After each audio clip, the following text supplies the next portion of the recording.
Before the weekend. Before the weekend. Before the weekend. Before the weekend. Wow, welcome to Before the Weekend, your go-to real estate podcast where we're cutting through the noise and delivering what truly matters. I'm Kasey McDonald and I'm with my great friend and co-host, Pete Schravemade. How are we today, Pete? Living the dream, Kasey. Always living the dream. It's not quite Friday. The listeners and the viewers won't know this, but because of our busy lives, we've had to record this one on the first day and prepare some content for tomorrow. But how's your week been so far? What have you been up to? It's been amazing, actually. I have spent the week being inducted into my new role, so really excited to be launching what that looks like across the AREC conference on the weekend. Yeah, very good. So we'll see you on the Gold Coast on Friday, Yes, you Saturday. will. You absolutely will. And I hear that you're in sunny, rainy, windy Melbourne, whatever the season is today. It's been very grey. It's been very cold and wet. It's come to be what I expect from Melbourne every time I get down here. Although I have to add the caveat that last time I was here, it was beautiful weather. I just could not believe it. It was like beautiful, mild, 22 degrees. Yeah, when Melbourne's like that, it's the place to be. But at the moment, I'm sorry, Victorians. I'm sorry. You got two Queenslanders on this podcast. It's just not working out. Yeah, I know, right? Yeah. Well, obviously each week we unpack what's coming up next in real estate, prop tech, policy, just, everything that's mattered in the moment for the week. And of course, just in time for everyone to crack a beer heading into the weekend. And I am really excited to hear about what you're down in Melbourne for. Now, I'm going to probably not say this right. I don't even know how to say it right. It's Austros, however you say it. But what actually is this event? Yeah, there's no consistency around what they call it. I've heard the Ostros, I've heard the Austros, and it's actually spelled Austros. And it is the auctioneering contest. So I'd been in real estate for 20 years before I heard about this conference or this event. Let's call it an event. It's not really a conference, although it's kind of packaged together as one because the Austros is held. I call it Austros. I think that's Austros? the way it looks. Yeah, Austros, Austros. I call it that. It's an auctioneering contest for all intents and purposes. And most people on this call would not know what that is. And we talk a little bit about that. I've got a pre-recorded interview with Cain. Spoiler alert, Cain, the president of the REIV and the REIA coming up. And he talks a little bit about why the Ostros. But, from my perspective, the first I heard of this, actually, Tim McKibben, the CEO of the REI NSW, told me about it a few years ago. And I went to the first one in Coogee. And I really could not wrap my head around how the hell these blokes did what they did. It's like, it's fascinating. It is if you've never been to one, I would highly recommend it. And that's whether you're here in Australia or you're overseas. Obviously, it's more difficult. I'm not saying jump on a plane and fly to Australia just for the auctioneering contest. We have a lot of other cooler things here, like Kasey and myself, for example. We're way more fun. But it's a very serious thing. And the one thing that I think it does really well, this particular, there's not a lot of attendees. So, you're going to a conference on the weekend, that's probably going to tell you that they've got 25,000 people at it, such as what the noise AREC makes around our millions of attendees that come in. This has probably got, maybe 200 on a given day. Okay. But it's coupled with the National Awards for Excellence. Now, every real estate institute, every franchise, I think we're in an industry that's over-awarded. Everyone has an award. Yeah. We love an awards night in real estate. Yeah. We absolutely love it. Free Oh, you tell me. champagne. You get to put a frock on, get your hair and makeup done, right? Yeah, I look great in a frock. Yeah, you do. But the reality is, like, we have awards where people don't have awards. They don't even have a trophy cabinet for that. We've found a way for an award. We're going to do it. But the National Awards for Excellence are probably the pinnacle because it's where the top ones from the states, and I believe the states to be the most independent of the lot. You know, it's okay being the top of a franchise, but once you're thrown into a bigger pool, how do you compete with? And so we've found ways to divide that down to regional small office, regional medium office, regional big office, and that it's probably the most independent. But the National Awards for Excellence is where the best of the best come and they are judged and awarded as part of that. And I was actually the judge for one or two categories of the National Awards for Excellence this year, which is a huge privilege and one I take quite seriously. So I look forward to that. As much as awards nights are probably not the central thing I do, they're coupled together. So there's 2 days, at least 2 days, and then the draw. So they have a draw, which is like seeing which horse is going to be in which Yep. barrier for the Melbourne Cup.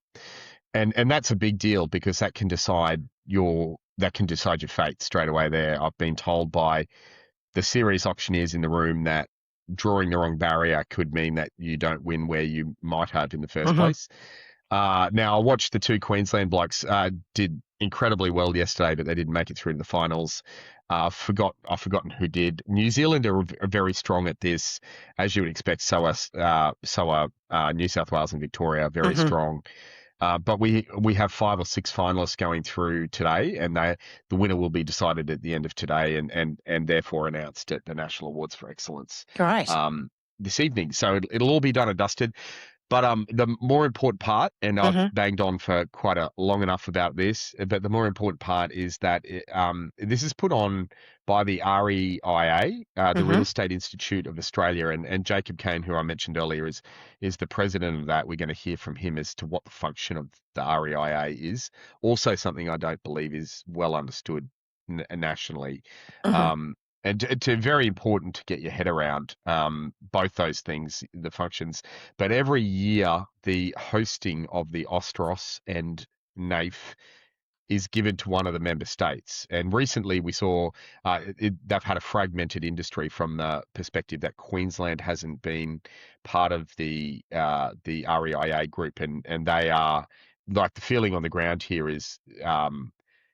Very, very positive. Queensland's back in the fold. Everything looks to be going forward. The optimism I see amongst the CEOs, the general managers, the presidents that are here, the various roles, is that like we've got a mandate to work together, and we really want to do something positive for the industry. So, from my perspective, this has been the most exciting one out of the lot because it's not what they're saying. It's the feeling, it's the optimism, it's the enthusiasm that I'm seeing a bit of spark back in the real estate institutes. Not to say that they haven't had that individually, but just as a combined group, we are definitely better together as an industry. And watch this space because I think guys like Jacob as the president and Scott Rollison, who's taken over the CEO role in Canberra, he's doing a bloody fantastic job.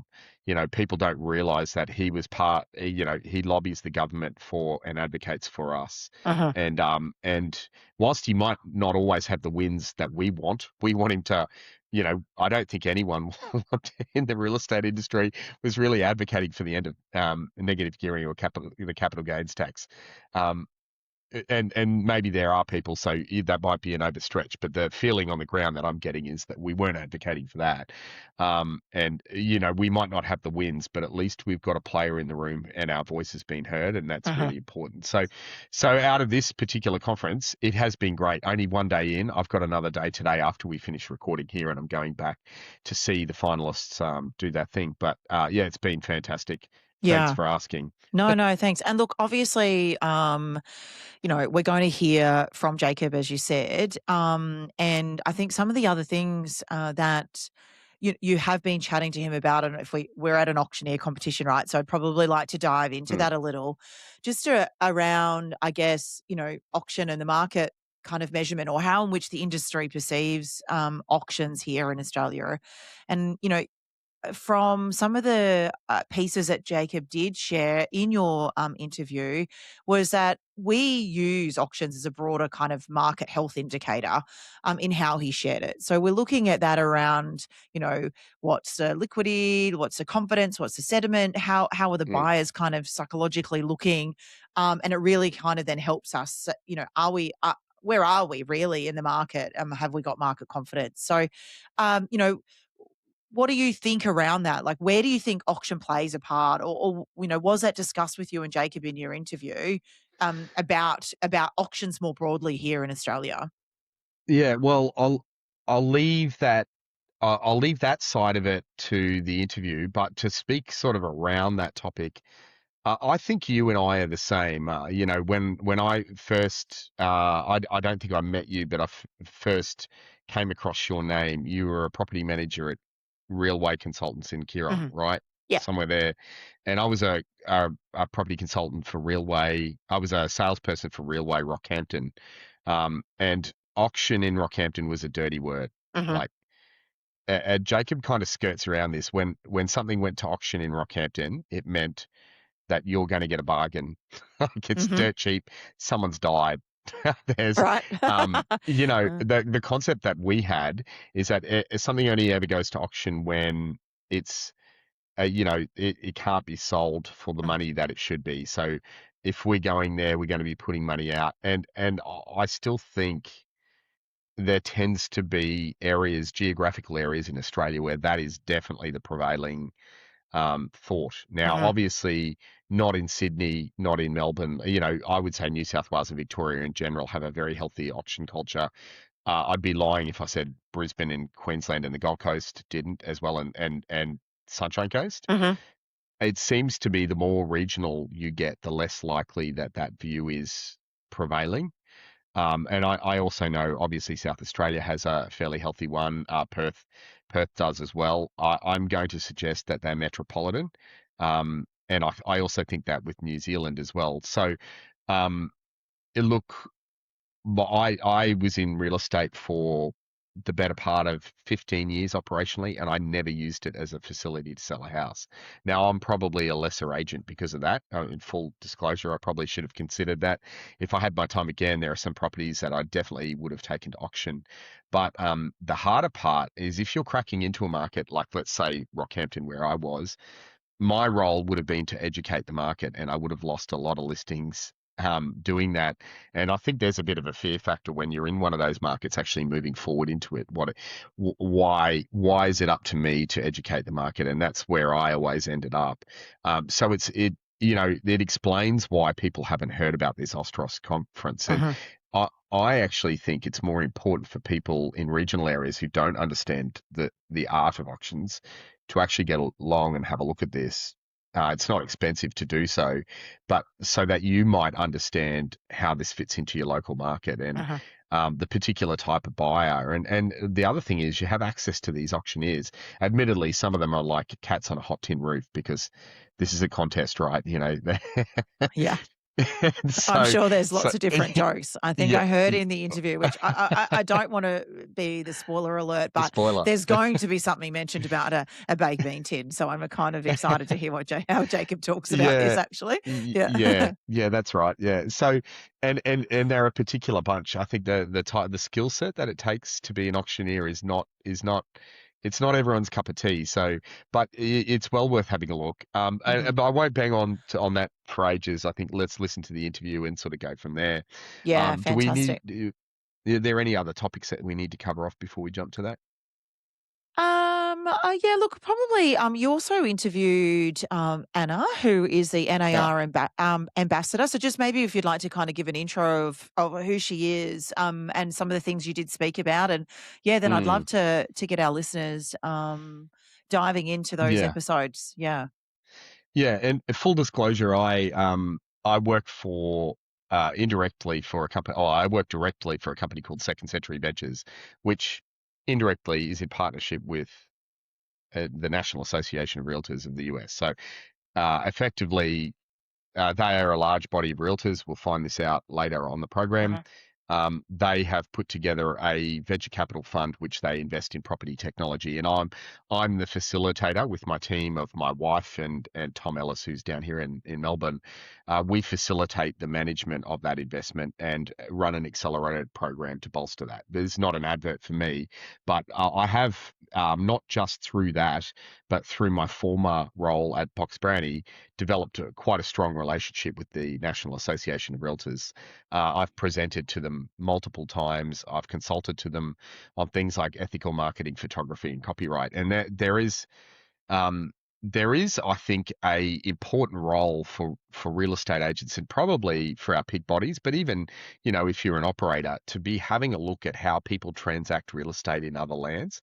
I think we'd be stupid if we didn't have a look at that. Like we cannot claim the knowledge base for everything around the world. Everything that we're doing is the best in market. We cannot believe that that is the case, and certainly I don't. One of the things that I see that the Americans do exceptionally far beyond what we do is the handling of the purchaser, because they have more agents who are dedicated to that in the US, and how they approach that and why they do it, and the protections that gives a purchaser coming in. Where in Australia we operate under a caveat emptor, which is a Latin term for buyer beware. They're coming into the market, and you need to do your due diligence into what you're buying. And there's no real hand holding that goes through the process. And now that we're in a supply and demand market where, one of the other issues that we might look at in the not too distant future is how we facilitate first home buyers getting back into the market, because that's in the best interests of us. We need to be concerned about industry health, and at the moment, supply and demand and the houses coming out of the ground is very difficult. But to get back to the point, I think there's a lot we can learn from looking at the way real estate is transacted in foreign places. Now, the NAR are probably the best funded organisation in the world, if I had to look at it, with regards to real estate agents. And Anna Post is her name. She's a realtor out of Houston. She works for the NAN Group, and we'll talk about that in a bit. But what makes her unique for a ambassador role to Australia and New Zealand, it's the first time I've ever seen this, is that she's got a dual citizen. She's an Australian and an American, who has lived in Australia, and that has definitely strengthened the value proposition that she brings to the table through the NAR. So, the NAR, they push for things called bilateral relationships, and they want them with associations, which our version of that are called REIs, or Real Estate Institutes. So Anna is over here to meet the Real Estate Institute CEOs, leaders, presidents, all in one location at the same time. And I encouraged her to stay on and attend AREC and have a look at that conference as well, and see, what's on the ground here in Australia versus what people are delivering in the US. So, Anna's a wonderful human being. I've met her and her husband several times. I was over in Washington at the legislative meetings with them last year, and we're really lucky to have her as an ambassador to this area, and it's a delight to see her here in Australia, and a foreign body of realtors who care about real estate so much that they'd send somebody over here to be an ambassador to this nation, to see what findings, what they can offer in terms of support, and what they can learn. Yeah, excellent. Well, let's not hold up our listeners from gathering those insights from both Anna and Jacob. And I absolutely agree. I think there's a lot that we can be learning here in Australia about how they do real estate, certainly in the United States in particular. So yeah, how about we dive in and allow our listeners to get some great takeaways from those interviews. G'day, folks. Peter Schravemade from beforetheweekend.com podcast. I'm not joined here with my wing woman, Kasey McDonald, but I'm sure she's wishing me well in this endeavour.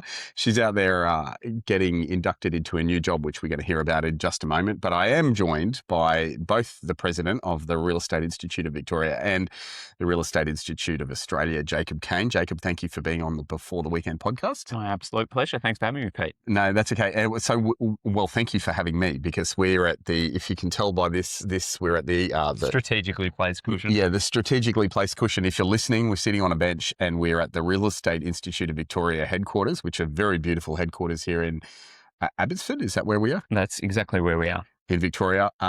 Talk to me about what's going on in that room right over in front of us. We are in the process of watching Australia and New Zealand's best auctioneers compete for the title of an Australasian auctioneering champion. Yeah, in the Austros. And it's, if you haven't ever seen these before, it's quite fascinating, actually. It's not what, I don't care what you think it will be. It is not that. It's different. It's very different when you walk in. There's not a single person that I brought to this event who has gone, I expected that. Yeah. There are some people that think it's like a cow sale where they're one and a two. Yeah. Yeah, that's right. And then, but it's not that at all. It's like, it's mental gymnastics, comedy, humor, and presentation skills all rolled into one. Would that be correct? It tests every aspect of what an auction looks like for an auctioneer out there on the street. Yeah. But just imagine the context that people find themselves, auctioneers find themselves out on the street, and amplify that by 1,000. Yeah. And that's what they have to navigate here. You know, the increments that the bids come in are mind-boggling in terms of the complexity, confusing in the delivery often. The contestants or the competitors have to deal with interruptions, bizarre questions. There's one in there right at the moment where they keep asking about a can of baked beans that was featured in the images for the ad, and whether or not they can keep those. So, if you've ever been to an auction on the street, twist that up, turn it up to 11, and that's what these guys are contending with. Now, yesterday, we were here for the welcome and the draw. Obviously, the draw went before, I think this is the heats or something that's going on at the moment. That's right. Yeah.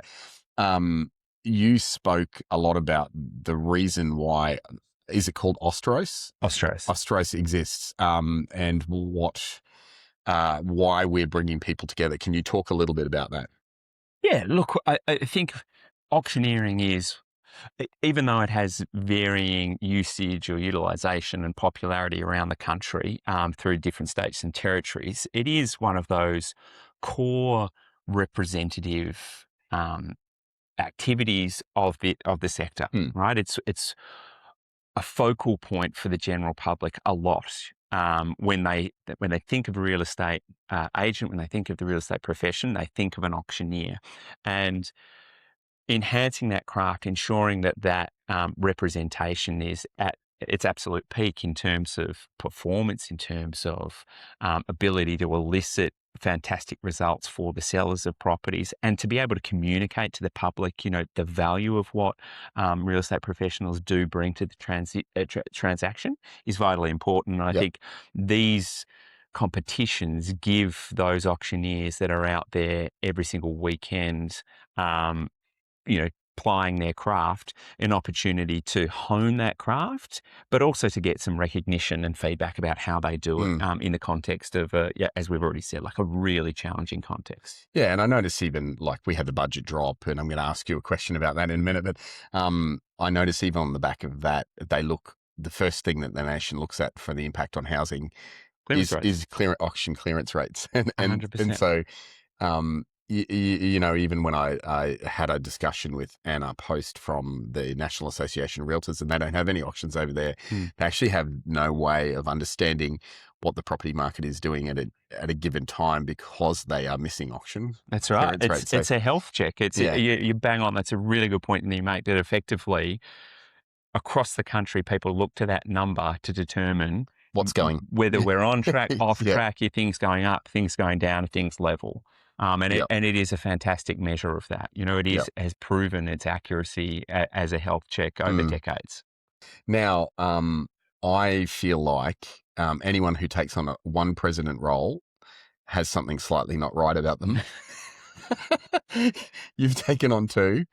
Do you see a psychologist regularly? Like, what are you doing? How does this work out? Yeah, you're not the first person to question my sanity in doing that. But look, you know, the opportunities are a massive privilege, you know, both from a Victorian context and the national context, to be able to represent the sector, to advocate on behalf of the sector it's a privilege. It's an honour and a privilege.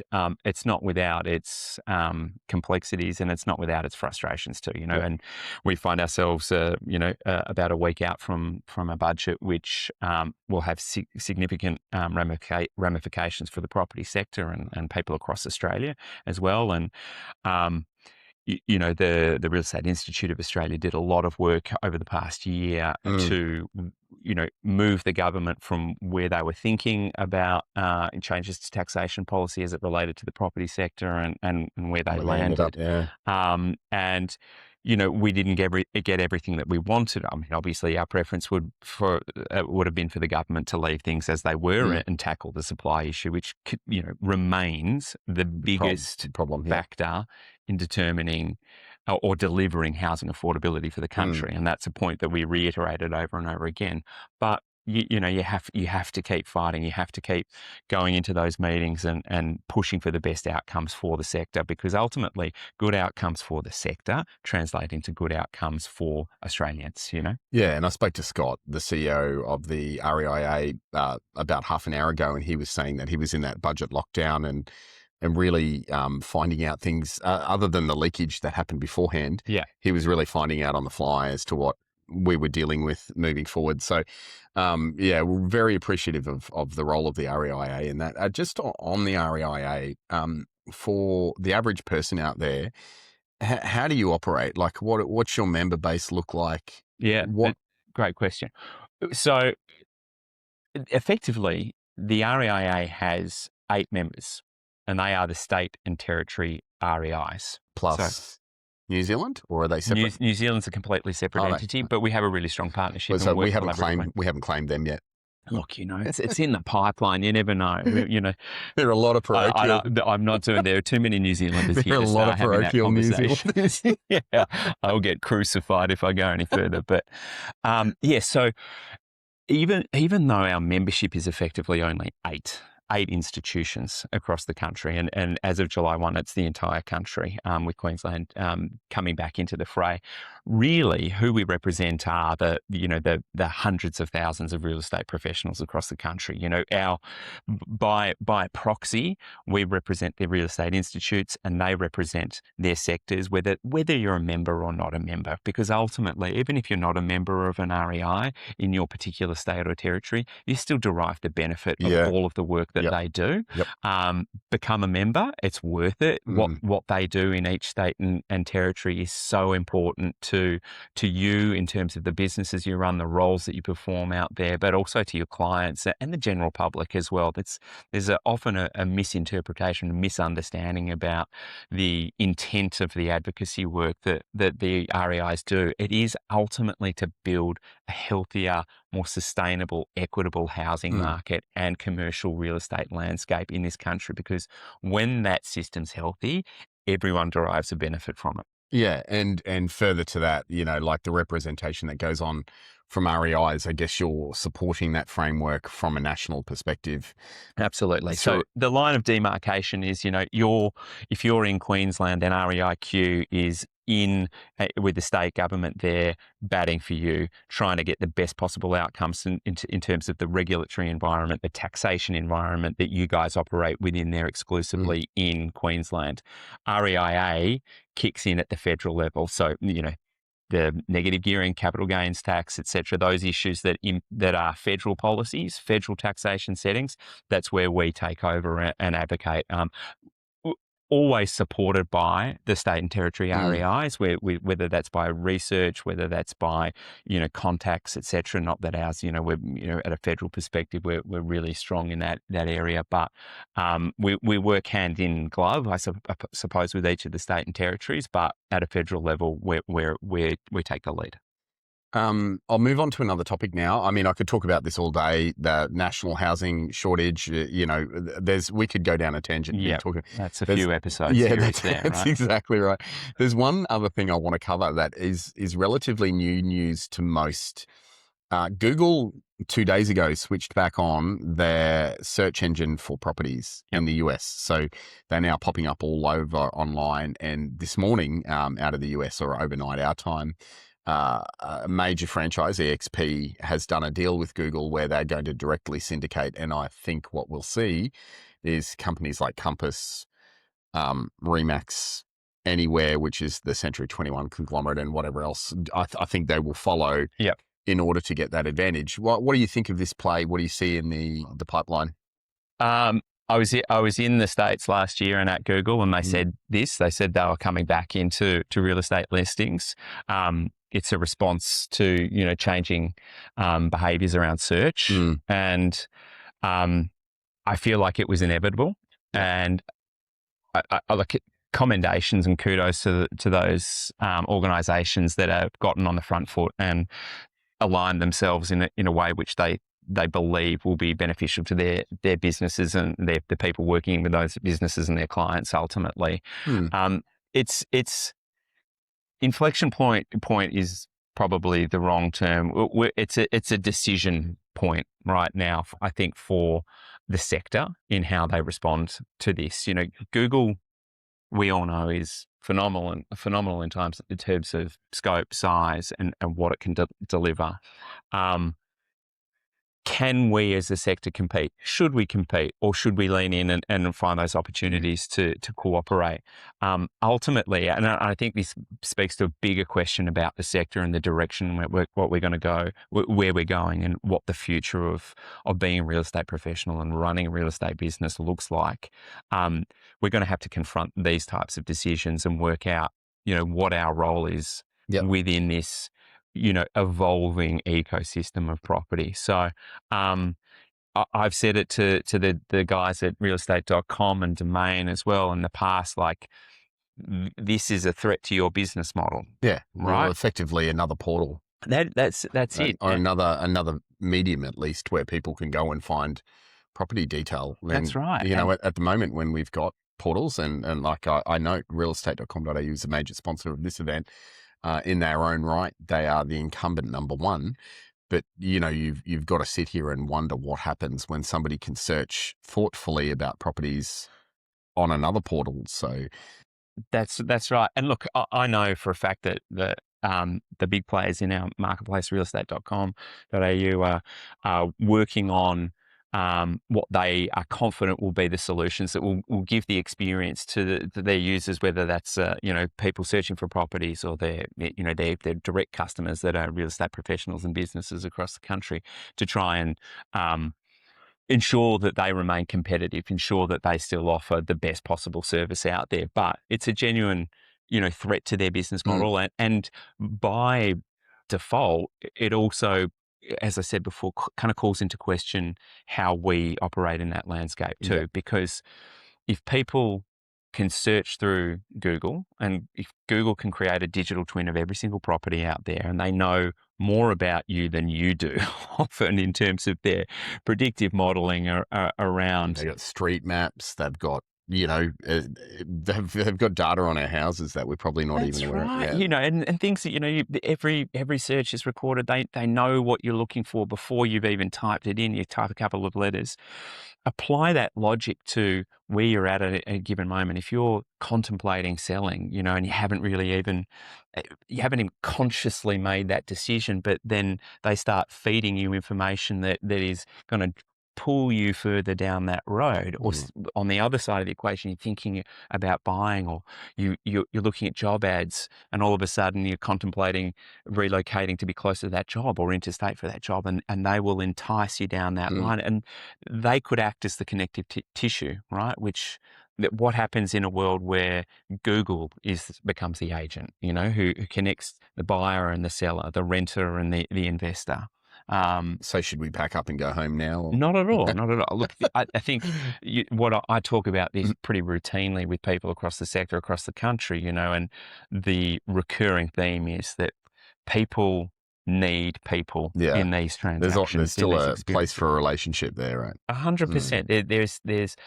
There remains the intangibles, right? The human element, the ability to support through the emotional tumult of a transaction. Because wherever you sit, whether you are buying your first home, whether you are selling a family home that you've been in for generations, whether you are making your first investment decision, these are incredibly emotionally fraught or weighty moments in your life. And who better to help you navigate that than someone who a person, flesh and bone, who has understands emotions. Experience in the sector. Jake, do you have anything that you would like to say to the listeners of Before the Weekend podcast? Something I ask regularly. Yeah. Look, we're a week out from the budget, less than a week and a half out from the budget. I'd say don't panic. For those out there that are concerned, understand as best you can the impacts of the changes to negative gearing and CGT. Credit where credit's due to the government, and I know I'll be one of the few people in the property sector saying this, but at least in terms of the design and the implementation timeline for these policies, it was deliberate not to cause a shock in the market, to allow people time to adjust. You know, the grandfathering of negative gearing and CGT provides this runway, if you like, for people to understand what the implications will be for their clients, for themselves, navigate that comfortably without, there will be equilibrium in the market. You know, we can't factor for the extraneous, geopolitical impacts and the macroeconomic impacts, but this won't create a tumult within the market. So just take peace of mind, work out how you understand them and the implications for you and your clients, and then start speaking accordingly. It's a good point. And one more on that. I've seen actually online a lot of real estate agents handing out a lot of property investment advice on the back of the budget. Do you have any advice on that? Look, I've seen a lot of misinformation getting about, like that's, and that not from property people explicitly, everyone in general. But I think people don't understand the changes as yet, and so that's why I say go back and, like, I could give you a whole episode on in terms of understanding it. But there are contexts, for instance, around the CGT discount. We'll put your email in there. You can issue all of the questions to Jacob after this. I'm happy to take them and respond, but as an example, right, the indexation of CGT, all right, that change could be a net benefit to people depending on the hold time and the type of asset, right? I've modeled it on a number of properties, and I can prove out that you'll pay less CGT or no CGT in some instances, right? And if you assume that the market will be relatively flat over the coming years, particularly in certain jurisdictions like Sydney and Melbourne, which are already in a sort of flat or negative context, right? There are scenarios where you would be better off under this thing. Now, that's not to endorse the changes to the CGT, but it's not all bad news. Understand the implications first before you start criticising or complimenting. Yeah, and don't panic is the other one that Jake said. Jacob Cain, thank you so much for your time. Really Always good welcome. to have you on Before the Weekend. Thanks, Pete. Cheers. See you, mate. Okay. G'day, folks. My name's Peter Schravemade. I am one of the hosts of beforetheweekend.com, and I'm joined here by Anna Post, all the way from Houston, Texas in the United States. Welcome to our podcast, Anna. Thank you. Thank you for having me. No worries. And how do you find yourself here in Melbourne, Victoria, Australia? Why are you here? So I've come down. I am the NAR Global Ambassador to Australia and New Zealand, and I've come down to attend the Austros NAF Awards, and also then I'm going to go over to Queensland to go to the AREC conference as well. Very good. First off, we'll start with the role. What's the role of a NAR? So NAR, if you're listening and you're not aware, is the National Association of Realtors, a huge body of real estate agents, or realtors as they're known in the US. And they have a role, which is the Global Ambassador to Australia and New Zealand. What does that even mean? Yes. So basically I am a bridge builder. So I am a bridge builder between agents and maybe corporations or the REIs in Australia and New Zealand to the US, and then vice versa. So I'll get people that will contact me and they'll say, hey, I have a client that's looking maybe over in this area. Can you point me in the right direction? And I try to connect them and be a bridge builder. And then hopefully we can learn from each other's the ways, practices in both countries. We can learn something from each other and make the industry better all around. Well, and that raises a really good point. What do you see as major differences between the way USA real estate operates and the way Australian real estate operates? like today we're here for the Austros. Very good. Auctioneering is a very huge difference. And have you seen auctioneering done like this before? No. It's absolutely amazing. What are some of the things that you think are different or unique about it? It's I guess maybe just the concept behind it. If I've ever had a client that's done something like an auction, it's usually for something more like maybe they're buying a flip home and it's a foreclosure, and it's all just done behind a screen. There's no live whatever. You submit your bid and then maybe they come back and they counter or whatever, but nothing like this where it's the live, where people have their hands up and asking, does this convey with the property or something like that? And I can relate. So I come from central Queensland, where we didn't see very many auctions like this until later I started to travel more, and I wondered how they did real estate in New South Wales and Victoria, and this is very centric of down here. So I kind of get that. Well, it's good that you got to see the Austros contest, and obviously we've just kicked off here, so we're only into the heat. Going in the background.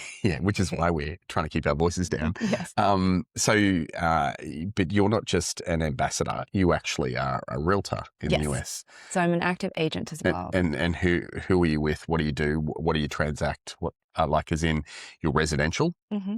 So I'm with a boutique company, and it's called Nan and Company Properties. Nan is short for my broker's name is Nancy. Oh, right. And so that's the Nan.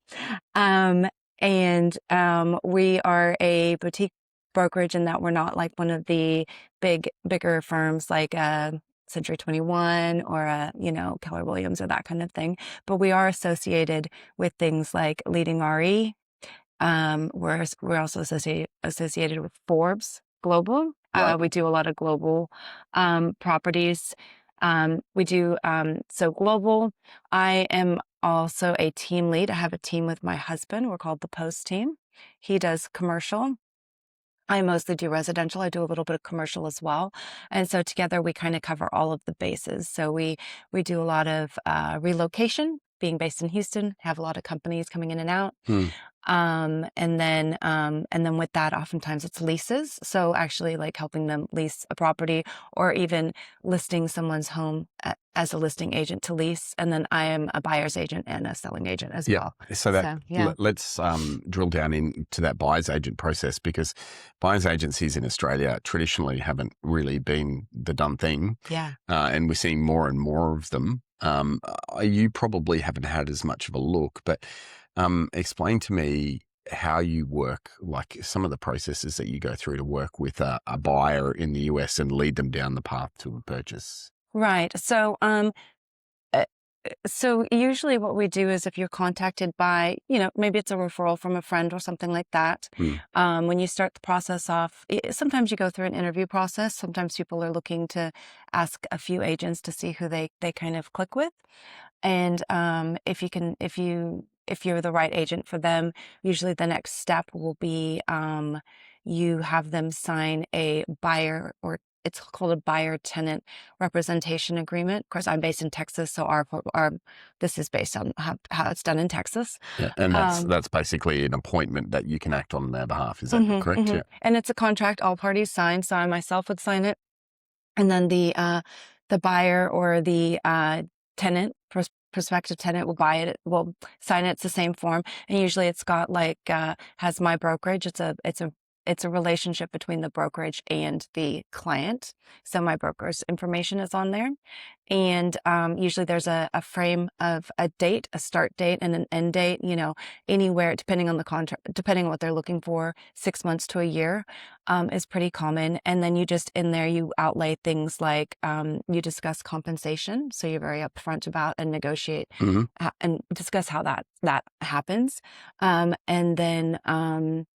and then basically you have that form, and then from there you can start showing property. So, and they can terminate that contract as well at any time. So sometimes people get a little worried. They're like, I'm signing this for 6 months with you. What if I work with you for a month? And I'm like, you know what, forget it. We're not meshing. You can terminate the contract and that's fine. And they can, So is 6 months a standard standardized time frame? I usually try to put it down for a year. I Right. mean, really, most people aren't going to take a year. Occasionally, you do have buyers that are coming in and they're like just starting the process. So they may only be 6 months out. They may, so you might just put it for that year because they may want to still view homes during that time period just to get an idea of neighborhoods and feels for maybe amenities and different things like that. So, yeah. So you are not, like, this isn't obviously your first visit to Australia. You actually have a link to Australia, right? Yes, I am actually a dual citizen and I lived in Perth. I grew up in Perth, although I do not have an accent. I have an American accent. I think they'll pick that up. Yeah, you picked that up. Yeah, yeah. I disappoint a lot of people when they, especially when I'm teaching I'm an instructor for the Certified International Property Specialist designation with NAR, and they'll see Anna post Global Ambassador to Australia, New Zealand, and they're expecting this really cute accent, and then I hop on, and they're like, "Oh, okay." Sounds very much like a Californian. Yeah. Very, very good. Very good. Beyond this, so you've got the Austros, so you've seen the auctioneering contest for the first time. Obviously, that goes through to a final. We've got the National Awards for Excellence, or NAIF as we call them. Yes. And then you're going to go and experience the Australian Real Estate Exhibition Conference on the Gold Coast. Yes. I'm assuming you've been to the Gold Coast before? I've been to the Gold Coast. Never actually for work, really, always for pleasure. Obviously just go to Surfers, or then, Warner Brother movie world. When the kids were little, we went there. Yes, yeah. Very good. Yeah, very good. You're kind of getting a bit of both. So this particular part is the Real Estate Institutes, which is the ethical peak bodies, I guess you'd call them all. And if you're an American out there, it might be equivalent to an association, is the way I would put it. I would say so. Yeah. And then you're going to see probably a major conference that's run by a franchise, which is very different again, like the way that they'll do it. So I'll be interested to get your take afterwards, and we'll come back and ask you then. I'm very interested to see how the conference goes too, just kind of also just from an Australian perspective, difference from the like NAR, NXT expos, different things like that, and also how the speakers come up and how they present and the topics. Yeah. What do you have any questions as to what goes on in Australia that you might ask me?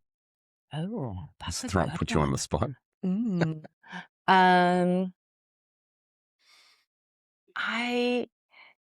I guess no. I don't know if I have any questions. That's okay. Right now. That's okay. That's okay. Is there anything else? I'll have questions for you next time. No, that's fine. Is there anything else that we should know about your role or what you're doing over here in Australia, or is there any particular message that you have to Australian real estate? So, obviously there's not really a lot of buyer's agents here. So one of the big things in the US is referral partners, especially when you're working globally. It's building those partners. Because I'm based in Houston, we have a really strong Australian community. That is something that is a possibility for an agent over here if they have someone that's moving maybe, and they, so if you have any questions about somebody moving to the States or vice versa, if I can reach out to you, I'd love to make connections. So, yep. People can share my information. I'm pretty easy to find on just about any social media. We'll definitely tag you in the podcast, and we'll let you know once it's released. So, Anna Post, thank you very much for joining us on Before the Weekend. It's great to see you here in Australia and host you here. And I sincerely hope you enjoy your stay while you're here. I'm having a fabulous time already. So, yes. Thanks, guys. Catch you later. Thank you. Bye. Some absolutely great insights there shared from Anna and Jacob, Pete, and appreciate you flying solo while I'm up here in Queensland and conducting those interviews. Obviously, a lot covered there from both fronts. We've spoken a little around the auction piece and, of course, around those differences in how real estates are operating. One really interesting point, I think, though, that came out of that was Google re-entering the property market. So I'd love to dive into that. We've obviously seen the industry framed that this battle with REA and Domain in terms of the portals. So, Google coming in, what do you think that means for the Australian real estate landscape? Yeah, look, I mean, I think it would be positive. And to be honest, they're not here yet. And a lot of the existing portals will point to that and say, well, they've actually done this before, and they have, and they didn't make it to Australia. Actually, they were blocked last time that they tried to do it. I think the line was the REA group had gone, and look, this is all I've heard, so it may take it with a grain of salt. The REA group was one of the biggest clients, actual digital marketing customers of Google, and they suggested, look, you will lose X amount of your marketing budget should you go into the real estate space. That's what I've heard. I don't know if it's true or not, so take it as a grain of salt. But the re-entry in the US is very interesting because it's a direct challenge. There's been a lot of conjecture over there about the MLS. MLS is an acronym that means multiple listing service. Now, we don't really have one of those in Australia. We have obviously a dominant portal being the REA group, and that's where we put our all of our listings. That we list them to our own portal, and they propagate to all of the domains, all of the aggregators, Real Estate Domain, Homely is another one. View Media Group was one until recently. There are a ton of them. There's quite a lot of them out there now. In the US, the way that works is very different. So let's say, Casey, you're a buyer's agent, and you have located Ben, and he wants to buy a house. You will go through this whole listing process as Anna described. You'll sign him up, and then you will go and hunt for a house on his behalf as the buyer's agent involved in the transaction. And so you'll go to the multiple listing service, by the way, which is largely locked down to realtors, people who are licensed real estate agents, and you would get access through your state membership. You would sign up to a state association. If you're in California, it'd be the California Association of Realtors. If you're in Texas, in Houston, Texas, it would be Houston Association of Realtors. Both of those, by the way, are super big in the US. Like, those are both bigger than the amount of real estate agents we have in Australia individually. I think Houston has about 300,000 members, just for reference. I think there's something like 68,000 agents in Australia. So both of them substantially bigger. But as a buyer's agent, you would log on there and you would start looking for what Ben wanted in a house, and you'd try and find him properties that matched his description. You would then say to him, when's an available date? Do you have this Friday free? We're going to go and have a look at houses. And you would actually, if you're a good buyer's agent, you'd go and you'd inspect those houses with him, and you would attempt to find one that matched his criteria. You would then go and deal with me. I'm the seller's agent. I have listed the one that he's after. We would then negotiate what they call commission splits between us. Casey would come to me and go, I'm a better agent than you. Well, you probably wouldn't say that because I'd be the better agent. But you would say something, you'd definitely say something along those lines. And I would disagree, obviously, because that's who we are. And we'd end up where I got 70% and you got 30. No. No, but let's just say we were fair and we were good mates. And we split it down the middle, and I got 50 and you got 50. We'd go away and do that. The deal would be done. We'd sign the contract. I would deal with the seller. You would deal with the buyer. At the end of the day, the contracts are exchanged. And here is where it gets really messy, is because the purchaser, the person that you have represented, Ben, he pays all of the money that goes to, settle, we call it. They use another term that's escaping my mind at the moment. Anyway, it's like a settlement. They get to settle, and the money is dispersed, and Ben's money pays me and it pays you. Now, here in Australia, we call that a conflict of interest every day of the week, because the buyer is paying for the seller's, basically paying the seller's wage or commission. You're getting commission out of that, but it's the way that the money is dispersed is the problem. That's what the issue is. And there was an antitrust lawsuit where it was found that let's say you were dealing with Ben, you might have had bigger commission splits with me than with somebody else because we're mates, and I might have been giving you 60 or 70% and going, hey, Casey, bring all your buyers over to me. Don't go and see that other seller over there or that other listing agent. And despite the property being, you are not necessarily then acting in the best interests of of the buyer who might want to buy the one with the different commission splits. So the antitrust lawsuit was all about that, and that went down over in the US, and now as a result of that, we have these multiple listing attacks that have been coming. Compass, large real estate agency over there, has been driving attacks on the MLS. It's been saying, we're going to keep all of our properties from the MLS so other agents, other buyers agents can't see it. We're going to list them on our portal in a coming soon kind of thing. So our group gets access to it. And in the wake of that, so that's been going on for 6 months. Compass hasn't been very successful in doing that. Like the American institution's been around for a long time. It seems mainly what they've done is piss people off, to be honest. So I think a large portion of that is that consumer base who wants the whole group of buyers looking at it. Google's on the back end of that. So Google has rocked in just now and started putting up for sale properties. Very similar to how you'd see them on Marketplace, for example, but they're a bit more sophisticated. They've got all the details attached to them. It's not like where you go to buy a chainsaw online. I know you're in the market for a good chainsaw. You go to buy that online and there's like 5 photos of Greasy Joe mechanic shop has uploaded the latest chainsaw that he's fixed, and there's a really rubbish description. Like, these are fully fledged house ads that would compete with some of our portals as to what they have in there.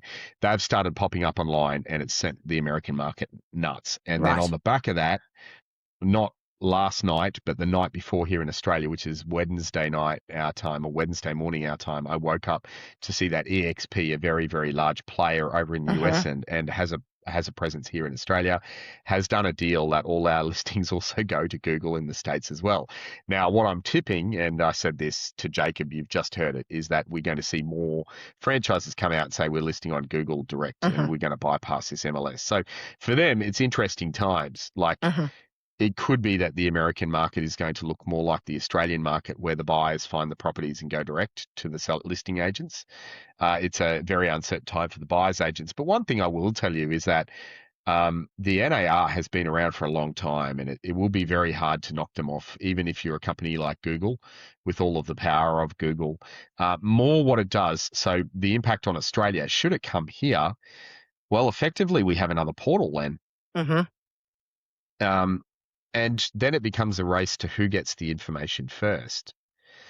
Now, I mean, we currently pay a lot. Like, I know people pay an exorbitant amount of money to put their properties up on realestate.com.au at the moment. I know that's just, it's getting beyond a joke. It is ridiculous, the amount of money that a consumer has to pay to put their property on the largest portal, and fair play to realestate.com.au. They got themselves into that area.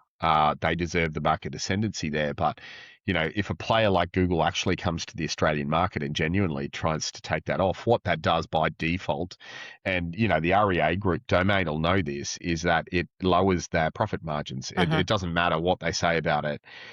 They will definitely sustain a hit, even if they're unsuccessful. So then the prices that we are paying to realestate.com.au would come down in order to combat that. And, the shareholders for the REA group won't be happy about that, because they're a publicly listed company and they need to report to shareholders. Those guys aren't going to be getting the dividends. In the end, the benefit is to the consumer.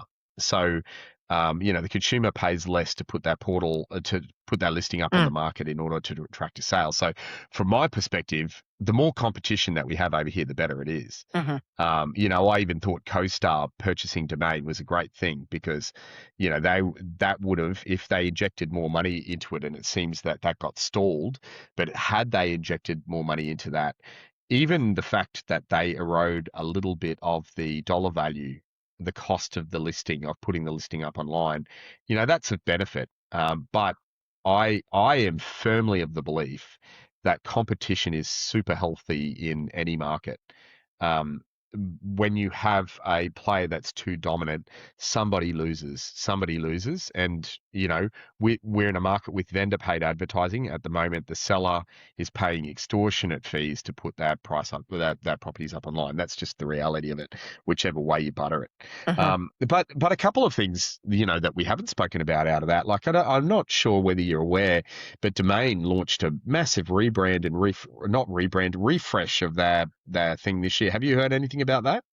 Of the AI searching behaviors, all No, of their they got all of their digital, but I guess both groups have also done kind of the digital floor planning. Like there's lots of different well. things that are coming out, but which one are you specifically mentioning? Yeah, well, that's Domain got all. I believe Domain put all of their big plays into a room and said, "Here's what we're doing this year." And one of the big things coming out of that is an all-in-one marketing package where, because they own CoStar, who owns Domain, also owns Matterport. You know, they're going heavily into that area. We could do 360 listings. We can get all your photos done. We can do the floor plans. You know, the data overlay that comes with that with some of the providers, like Little Hinges does that. They that is a big deal. And you know, now all of a sudden the REA Group have a 360 provider that they've acquired just out of the blue like that. You know, who would have thought? What great timing, just on the heels of Domain. So yeah, we're gonna that's great. That's great news.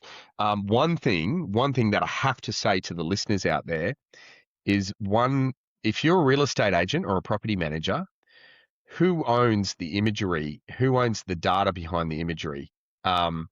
You really need to get your head across that, because you know, if you're paying for something, my belief is, like, if I pay Kasey McDonald, she's a photographer in my area, she's going to go out and capture all of this. I'm paying you a commercial service. I will have an arrangement with you that will hand all of that information over to me. And so one of the biggest things in the whole of this marketing play is who owns the data. Like if I get Matterport's 360 camera, do they own that? Do they own all of the data behind that? What are they doing with that data? What's it being used for? Are they selling buyers that might have clicked on that to other listings? Great And point. you know, one thing that you don't want to do is you don't want to be attracting buyers to your property that are being sold to Bill Smith, the agent down the street, who's paying more money to one of these for that information, who might be selling a similar property to you. So control of marketing is actually super important for operators, and it's something that is well worth thinking about and well worth asking the question if you get your account executive in front of you next time. Yeah, really, really great point there. And also, I do know with both of them, they are advancing their AI searching capabilities, right? And we absolutely know that consumer behavior in this space has been changing for a little while now. And I think even from that piece, understanding what does that actually mean? You know, so when you are looking at what are those keywords we need to be putting in adverts? I mean, you want your property to be front and center, regardless of, you know, where it is positioned. But I know I don't go and, you know, my hubby and I are like, well, do we buy an investment property now? What does that look like? Should we do some renos on the house? And I'm going in and having a look at property again, and kind of seeing what's out there, and what does this look like for us. And I'm actually not even going to the portals. I'm just going to Google or ChatGPT, you know, Gemini, and kind of going, this is what we're thinking. We're looking at this renovation. We maybe want it to look like this. And then it is filtering me everything. And it's obviously putting the sources of where it's coming from. And predominantly, that's not always coming from an REA or a domain as the first listing type it's showcasing to me. So, you know, it's a real problem, Kasey, because yeah. the consumer, for the first time ever in the market, the consumer is moving away from REA Group, and they're moving away because their expectations of results in the search engine are not what they're getting from the REA search engine. And I'd even suggest Domain. I think Domain have less to lose here, but the biggest issue, if you want to confront the elephant in the room, is if I'm an agent, Bill Smith again in my suburb, or I'm Peter Schravemade, and I want to pay to get my listings high up top in the market, which is one of the subscription models that, you know, REA Group has. How does that then filter through to the consumer who wants to search for a particular house when that house isn't that top listing? And I don't think that's something that the REA Group have solved for just yet. And they're trying to put all of this artificial intelligence out there, but until they solve for how they're going to monetize that particular part, I think there's going to be a real overlap in the consumer moving away from them, exactly in the way that you said at the moment, where you do a search online. and you're pulling up sources that aren't, might not be the dominants in the area, that are giving you search results that match you better. Mhm. So really, really good point, well made, and it's an interesting space. And with Google if Google comes into the market, you just, you multiply that all by another player. You put another player in the market that's probably going to be free and just rely on advertising. Look at the damage that would cause to the portal wars, if that's what you want to call them. Yeah, absolutely. Yeah. Well, we've covered off some amazing things this week, and there's obviously a hell of a lot more that's, happened and or about to happen. And we're leading into the weekend, and we obviously Yeah. have the biggest Australian real estate convention about to commence on the Gold Coast. I'm looking forward to it. I'm personally going to be there. I know you are too, Pete. We're probably going to be walking around doing some interviews so any of those Yep. listeners who are going to be at AREC and who would love to have a chat with beforetheweekend.com, make sure you find myself and Pete at AREC. But what do you think we can expect on the weekend, Pete? Yeah, I think so. I think it'll be subdued, to be honest. If I'm gauging the feeling, a lot of the people that I think would normally be at AREC on the weekend are not attending this year. And there could be multiple reasons for that. Generally, I've said this to you off air a few times before. Uh, AREC was on a downturn as far as attendee numbers were concerned just before COVID, and I actually think COVID came in and to an extent saved the conference. All conferences, by the way, have a life expectancy. I think that's important to understand. Inman in the US is on a massive downer at the moment. There's no other way of putting it. From its heyday when I started attending in 2017, man, that conference was buzzing. It was hot. It was prime. I was seeing new things all the time. I was meeting players who were doing stuff that I'd never seen before, and the opportunity for that. A lot of Australians travel over to Inman thinking it's the hallowed ground at the moment. It really isn't. There's not a lot that I'm seeing that's new out of that. I think they only had 3 vendors in New York. 3 vendors. Wow. At a conference. This is a conference that I entered a startup alley that had 17 to 20 players. So it's a far fall from grace there. And if we compare that, like it would be only natural for the Australian Real Estate Exhibition Conference, or AREC as we call it, to be on a downer. I definitely believe they were prior to COVID. I think we're seeing the same thing now. Like if I look at the numbers since COVID, I think they had 4,800 on the first return back. That's what we calculated. That's not their official figures. By the way, if you're going by official figures, don't ever listen to what AREC put out, because it's never correct. There are defined ways that you can see who is there, and there are so many ways to fudge those figures, like who gets free tickets as opposed to paid tickets. Are your speakers, are your exhibitors included in that? Are your staff included in that? There are so many ways to sort of make it look bigger than what it is. But yeah, it's definitely on a downer at the moment. So I'm anticipating a lower crowd, probably not as low as the one just before COVID, but I think it's going to really struggle for its place in the market. And I think there are a lot of other really good conferences coming in. I see Arby Khan from Ray White had a killer conference at the start of the year. There are some really cool ones coming out of the ground. Obviously, I'll give a shout out to REIQ Lift. I am involved in that, full disclosure. So I don't want you thinking that there's some kind of paper fee there, but there are some different conferences emerging out of the ground at the moment. I know, realestate.com.au has bolstered their conference. They have some incredible speakers coming out of the ground, and some of the states have stepped up. Like Reese has got a sick conference coming out of the ground down in Adelaide on the 24th of June, and we'll be hearing from Andrea, just at the end with a bit of a puff piece on that as well. So I think there's a state of the conferences. There's the cost of living. Like a lot of these agents who had disposable income around towards the end of COVID, remember how good the market was then? They don't have that. The cost of ticketing at AREC's gone up. The cost of being a vendor at AREC has gone up. Everything's more expensive than it used to be. The cost of accommodation there. Yeah, it's a tough space at the moment. Mm-hmm. Yeah, well, I'm really, I'm looking forward to it. I think, as we kind of mentioned earlier, real estate agents, we love to have a beer, we love to have a wine, we like going to a party, and I think, at AREC, That's where we do all of our best work. I know we've got Well- fantastic speakers and we've got amazing vendors and suppliers there as well. So do make sure that everyone gets around to look at those. But I think most of all, Well, we have our best we chats met. over a glass of alcohol. We met. I don't know if you remember this, but we met at the Loose Moose. It wasn't during AREC, but you and I met with Brad from Box Brownie. Yeah. We met at the Loose Moose going back some way.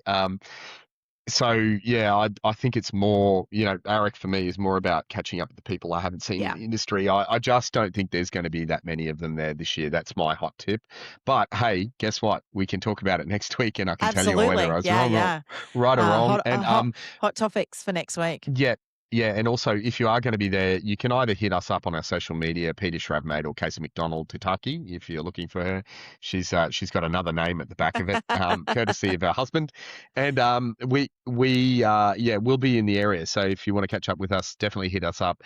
hello@beforetheweekend.com is the email address. You can find us there as well. And don't forget, I should also give a shout out to the fact that I think we're on 5 or 6 different streaming services now. iHeartRadio is one of the new ones that we've added this week, Amazon Music, Apple iTunes, Spotify, the actual website itself. So you should be able to find us on any of the forums that you want to engage with. And we'll have this episode up, obviously, before the weekend. So, that'll be great. Fantastic. But yeah, hit us up if you need us. Thanks, Pete. And thanks to, of course, our guests, interviewees that you spoke to for today's episode. And for everyone, have a fantastic weekend. Enjoy your Friday afternoon. And as we say, before the weekend.com See you before the podcast. weekend. Bye. Bye.